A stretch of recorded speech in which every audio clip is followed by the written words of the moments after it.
Hai, so let's have a real talk about film. Tapi kali ini bukan Hollywood lagi, melainkan film dari Eropa. Kalau biasanya nih kita nonton film tuh yang kayak seru, penuh aksi, terus kayak gampang dipahami kayak Hollywood. Terlebih kan mereka kan secara global gitu ya.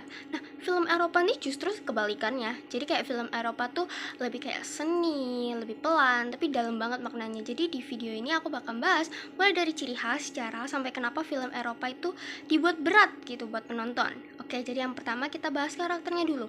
Kalau film Eropa tuh tokoh utamanya sering banget bukan pahlawan. Mereka lebih disebut antihero. Contohnya bisa dilihat di Taxi Driver, dimana karakter utamanya itu punya konflik batin yang nggak bisa dibilang baik gitu. Contoh lainnya tuh di Amelie, kalau nggak salah namanya. Jadi itu tuh menunjukkan kalau karakternya tuh sangat unik, tapi kayak canggung, tapi juga manusiawi gitu loh. Jadi bukan tipe yang keren sempurna, tapi justru penuh masalah yang bikin karakternya tuh jadi terasa nyata atau realistis. Nah, jadi selanjutnya itu ada narasi atau alur. Nah, kita bahas nih dari segi narasi dan alurnya. Nah, kalau kalian ngerasa nih nonton film Eropa tapi kok kayak lama banget gitu ya, nggak selesai-selesai nih permasalahannya, itu tuh bukan perasaan doang ya, tapi emang gitu gayanya. Jadi di contohnya nih di film Before Sunrise yang ceritanya juga simpel banget, cuma kayak dua orang ngobrol tapi di bawahnya tuh pelan dan dalam banget. Atau The Dreamers nih, yang alurnya tuh nggak terlalu fokus ke plot, tapi pengalaman dan emosinya tuh lebih kerasa. Jadi konfliknya tuh ke dalam diri karakter, dan endingnya juga sering gantung kayak open ending gitu. Jadi kita disuruh mikir sendiri endingnya tuh kayak gimana. Tapi kalau dari segi visual itu juga beda banget. Film Eropa tuh biasanya pakai warna yang natural, terus agak dingin dan nggak terlalu mencolok gitu. Bener-bener kayak kamu lihat pemerannya langsung gitu deh. Jadi contohnya tuh ada di Blue is the warmest color, yang dimana visualnya tuh sederhana tapi juga kayak emosional banget. Atau ada lagi yang namanya Roma, itu tuh komposisinya tuh gambar artistik dan terasa realistis. Kameranya tuh juga sering diam atau geraknya pelan, jadi kita fokusnya tuh lebih ke suasananya mereka. Jadi bikin penonton tuh lebih mendalami tentang perasaan dari karakter si itu sendiri. Nah, selanjutnya ada di nilai sosial. Nah, kalau di nilai sosial ini, film Eropa tuh sering banget dipakai buat kritik sosial, mengangkat isu seperti kesenjangan sosial, imigrasi, dan diskriminasi, terus menjadi cerminan kehidupan nyata masyarakat. Jadi bener-bener bikin warganya itu menumpahkan keluh kesah mereka di film Eropa sendiri. Oke, selanjutnya kita ke bagian budaya. Kalau dari sisi budaya, film Eropa tuh kuat banget sama identitasnya. Jadi ada menampilkan bahasa asli mereka, kehidupan sehari-hari gitu, mengangkat tradisi dan kebiasaan lokal. Terus temanya tuh sering bahas tentang kayak identitas, kebebasan, dan makna hidup. Terus juga dipengaruhi oleh gerakan French New Wave dan Italian Neorealism. Nah, kalau dari sisi sejarah, sebenarnya pengaruh besarnya itu datang dari pasca Perang Dunia Kedua nih. Contohnya The Pianist yang menunjukkan trauma perang secara realistis. Atau ada juga kayak Love is Beautiful yang mengangkat tema perang juga, tapi dengan pendekatan yang lebih unik. Film-film ini tuh menunjukkan dampak sejarah di kehidupan para orang Eropa. Nah, kalau dari sutradara atau auteur, nah apa sih auteur itu? Nah, kalau auteur itu tuh sebuah anggapan kalau film adalah karya sutradara.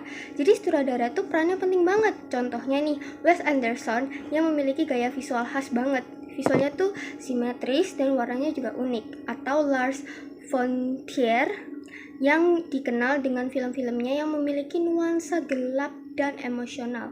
Jadi setiap sutradara itu memiliki ciri khas atau ciri tangan sendiri di filmnya. Oke, jadi editing film Eropa tuh pakai teknik yang unik. Contohnya di Breathless yang terkenal dengan teknik jump cut. Jadi benar-benar kayak tiba-tiba banget gitu. Jadi kayak kamu nonton film nih, tiba-tiba kayak jeng ganti adegan. Beda nih sama Hollywood yang kelihatan seamless banget, jadi cuttingannya halus banget kan kalau film Hollywood itu. Nah, sedangkan kalau dari Eropa itu malah kebalikannya.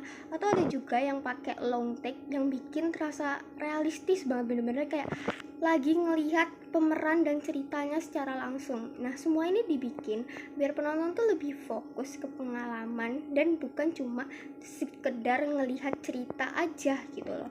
Nah, kalau dari musik dan suara nih, kalau kamu nunggu musik yang kayak melodi-melodi apa yang nunggu dramatis gitu tuh, film Eropa tuh justru malah minim musik karena mereka itu lebih mengutamakan suara-suara dari alam. Jadi benar-benar kayak alami gitu.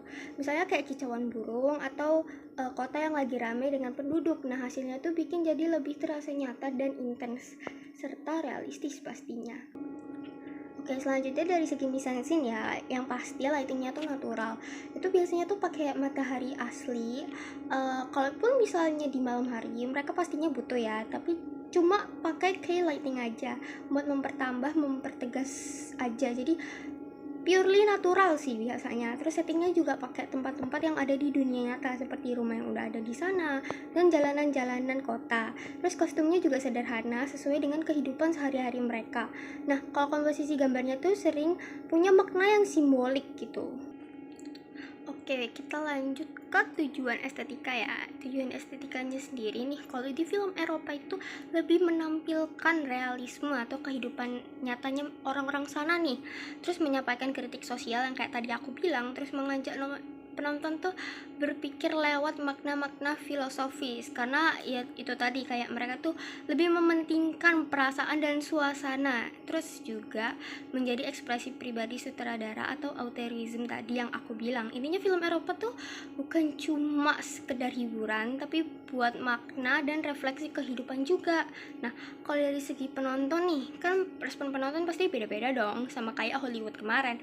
Jadi kalau penonton lokal dari Eropa sendiri itu lebih mudah paham, ya pastinya dong, karena itu sesuai dengan budaya mereka dan hal-hal yang mereka alami di kehidupan asli mereka. Terus juga ngerasa relate sama cerita. Jadi kayak relate-nya tuh lebih ke era pasca perang dunia kedua ya pastinya. Terus juga udah terbiasa sama alur mereka yang pelan. Nah, beda banget sama penonton global. Kalau ngelihat film Eropa itu lebih ke kayak karya-karya artistik dan bermakna gitu. Jadi beda ya sama Hollywood. Terus juga sering diapresiasi di film festival gitu. Contohnya Cannes Film Festival. Tapi juga kadang ngerasa berat karena kan long take ya, jadi nggak terbiasa juga gitu loh. Secara kan Hollywood global ya, dan Eropa ini juga kayak apa ya, beda banget lah sama si Hollywood ini.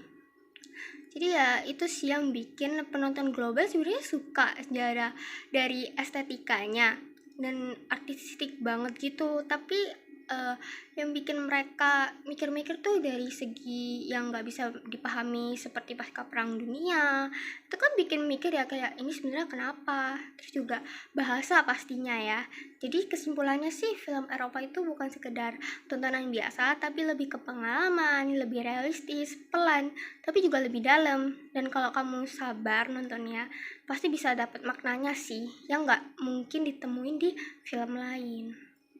Sekian aja penjelasan tentang film Eropa dari aku. Sekiranya pemahamanku ini masih kurang, mohon dimaafkan. Terlebih lagi kalau ada salah kata ya, karena menurutku pelafalan mereka juga cukup susah. Sekian, terima kasih.